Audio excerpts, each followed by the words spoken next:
Hello tout le monde, j'espère que vous allez bien, que vous passez une très bonne journée. Alors, aujourd'hui je vais vous faire, c'est pas un cours, c'est un petit tuto sur la numérologie, mais sur la fameuse grille dite karmique, qu'on appelle aussi grille d'inclusion. Alors, à quoi sert cette grille d'inclusion ? Cette grille d'inclusion sert tout simplement à montrer vos forces et vos faiblesses et en quelle proportion, et s'il y a également des nombres manquants. Alors vous me dites, c'est quoi tout ce charabia? Et je suis bien d'accord avec vous, mais je vais tout vous expliquer comment faire votre grille d'inclusion. Donc on va faire tout ça ensemble, bien évidemment. Partagez la vidéo pour que le maximum de personnes puissent en profiter. Le petit pouce en haut, ça fait toujours plaisir. En même temps, ça fait un meilleur référencement, on va pas se cacher. Et également, abonnez-vous à ma chaîne et activez la petite cloche de notification pour être au courant des toutes prochaines vidéos à venir. Allez, on commence maintenant, c'est parti.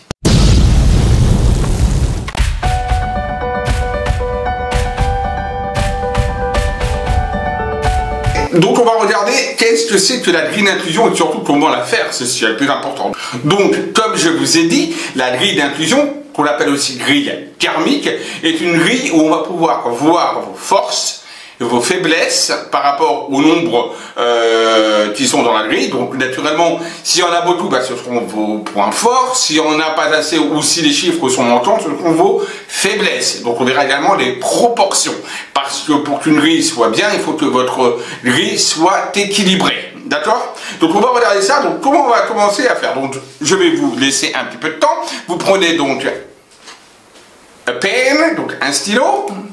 Et vous prenez donc une feuille de papier. Alors moi j'ai déjà mis là les données pour que ça aille un peu plus rapide. Voilà. Donc là j'ai pris comme exemple Jean, comme prénom Charles. Vous prenez donc votre prénom et votre nom de famille entier. Si vous vous appelez Jean-Henri Édouard Philippe et que le nom est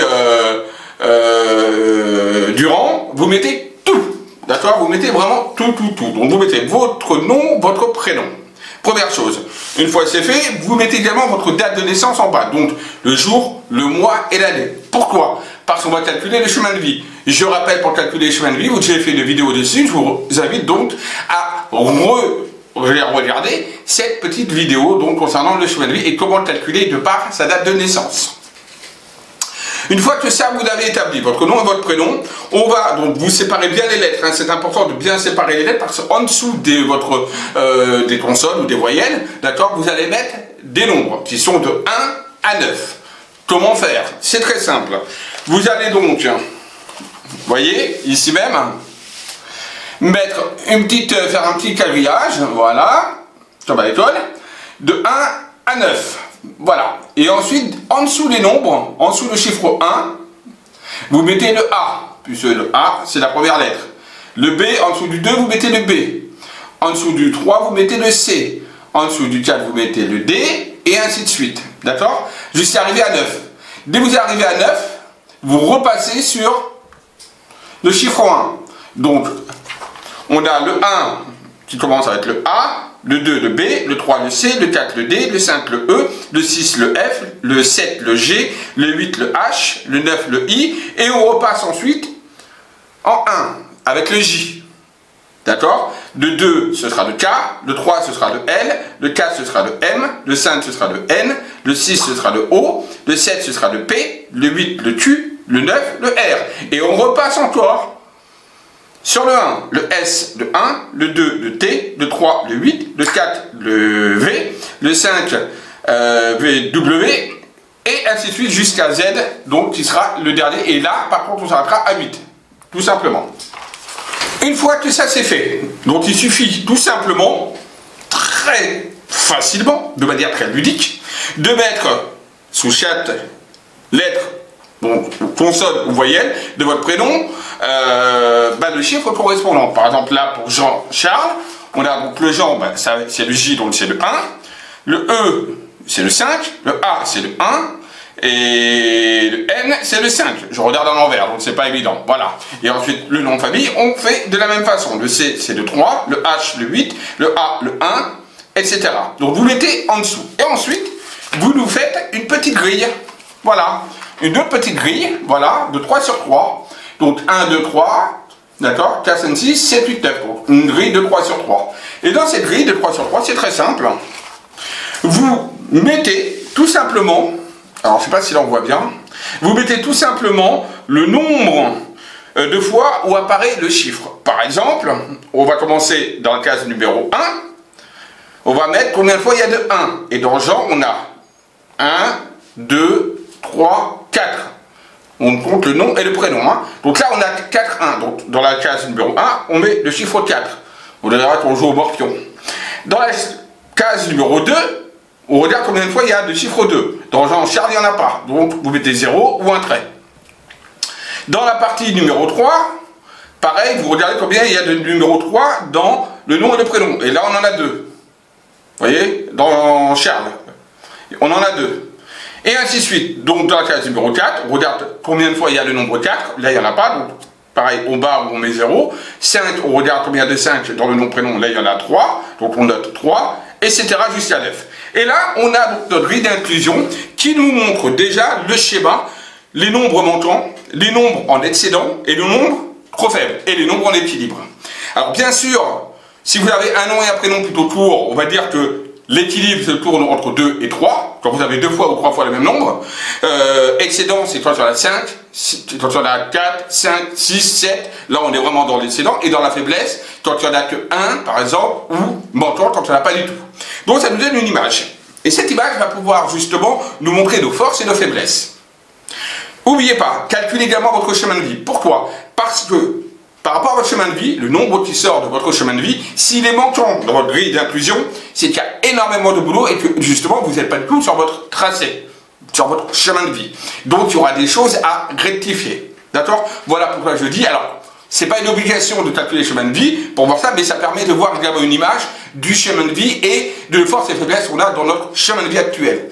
Pas seulement que dans notre personnalité. Le nom et le prénom reflètent notre personnalité. Mais plus tard, on viendra sur d'autres vidéos avec le nombre intime, etc. D'accord? Donc, on a cette image. Donc, on a par exemple, là, pour Jean-Charles, on a, dans la case numéro 1, on a 4 fois le nombre 1. Donc, on voit que c'est quand même quelqu'un qui a une certaine forme d'autorité, un petit peu trop élevé, donc c'est-à-dire que avec peut-être un manque de respect, peut-être un manque d'empathie, avec vraiment un équilibre qui est déséquilibrant justement par rapport à ce qu'il peut donner, par rapport à sa force et sa volonté, donc peut-être trop axé également sur le professionnel, pas assez sur le sentimental. Enfin, on voit qu'il est trop dans tout ça, donc il va falloir qu'il redescende un petit peu pour retrouver un équilibre, d'accord?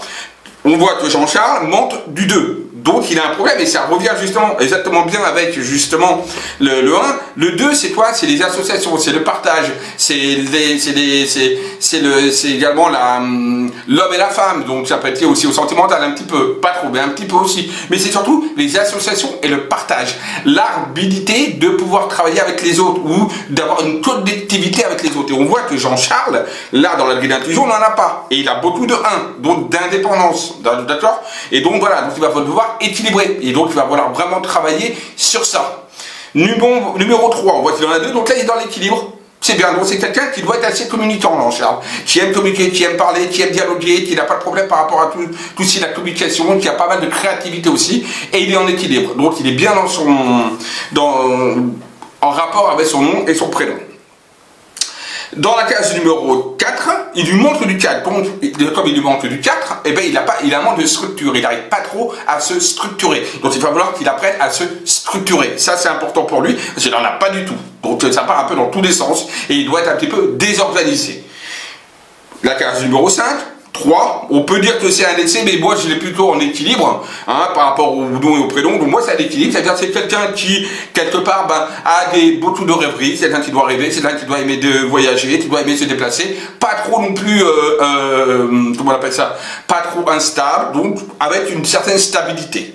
Il lui manque du nombre aussi, c'est comme par hasard, il lui manque du 2. Le 2 c'est le partage, d'accord? Je vous avais dit, et le 4, on voit, dans la case numéro 1, il y avait beaucoup de 4, donc beaucoup d'indépendance, il lui manque justement le partage avec le 2 de l'association, et le 6 c'est le sentimental, donc on voit que dans sa vie sentimentale, il lui en manque, il n'a rien du tout, il n'a pas de nombre, donc sa vie sentimentale doit être assez, pas évidente, assez dure, et pas du tout très sympathique, donc peut-être avec le père et la mère, dans son enfance, des difficultés à faire, on va dire, à créer une famille, à avoir peut-être des relations sentimentaux, enfin voilà, tout ça.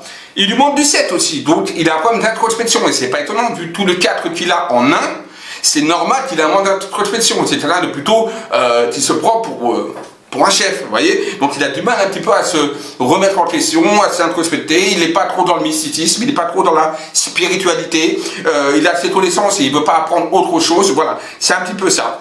Du 8, il en a un, donc il est en déficience, donc il a un manque peut-être d'autorité quelque part, d'accord? Un manque d'autorité, un manque de pouvoir, un manque également peut-être au niveau financier, c'est quelqu'un qui se perd un petit peu et il manque d'argent justement. Peut-être que c'est quelqu'un qui est mal organisé, et c'est vrai qu'il manque du 4, du coup il a des problèmes administratifs, puisque le 8 correspond aussi à l'administration et au papier, voilà, juridique et autres. Ensuite, il a du 1, donc en 9, donc sur la case 09, il a du 1. Là encore, il a un manque à ce niveau-là, donc toujours manque d'introspection, manque de collectivité, manque de... Voilà. Donc je vous ai fait un petit schéma, et quand je fais, oui, j'ai fait aussi son chemin de vie, et j'ai mis par hasard le 2 janvier 1992, son chemin de vie est en 6. Rappel, pour calculer le chemin de vie, allez sur la vidéo donc pour regarder tout cela, d'accord, comment calculer le chemin de vie. Il est en chemin de vie 6 et comme par hasard, le chemin de vie 6 c'est un chemin de vie normalement, logiquement lié à la famille, au sentimental, et lui il est totalement out de ça, puisqu'il lui manque justement du 6 dans sa grille karmique. Donc il a énormément à faire, parce que pour lui, malheureusement, c'est une vie de solitude, ou avec des relations sentimentales très tendues, très difficiles, et puis où il peut avoir beaucoup de divorces, donc il va falloir vraiment qu'il travaille sur son chiffre numéro 6, donc sur le sentimental, parce que là, il est carrément à côté de la plaque de son chemin de vie, le bonhomme, d'accord? Donc sa vie doit être assez compliquée et pas très bien structurée, et ça doit être assez décevant dans sa vie. Donc voilà, petit cours donc sur la grille karmique, grille d'inclusion, il y en aura d'autres où je ferai sur le nombre d'expressions, etc., le nombre intime et tout. Voilà, donc j'espère que ce petit cours, tuto plutôt, pas un cours, ce petit tuto sur la numérologie, grille karmique, grille d'inclusion vous aura plu. Si c'est le cas, comme je vous ai dit juste avant, le petit pouce en haut, ça fait toujours plaisir, bien évidemment. Commentez la vidéo, dites-moi ce que vous en pensez. Faites vos calculs également vous-même de votre chemin de vie. Dites-nous donc sur les commentaires un petit peu qu'est-ce qu'il en ressort de votre grille d'inclusion, de votre grille karmique. Et puis voilà, et je vous dis à très vite, à bientôt. Bisous à tous. Et surtout, n'oubliez pas, aimez-vous et vous aimez les autres. Bisous à tous.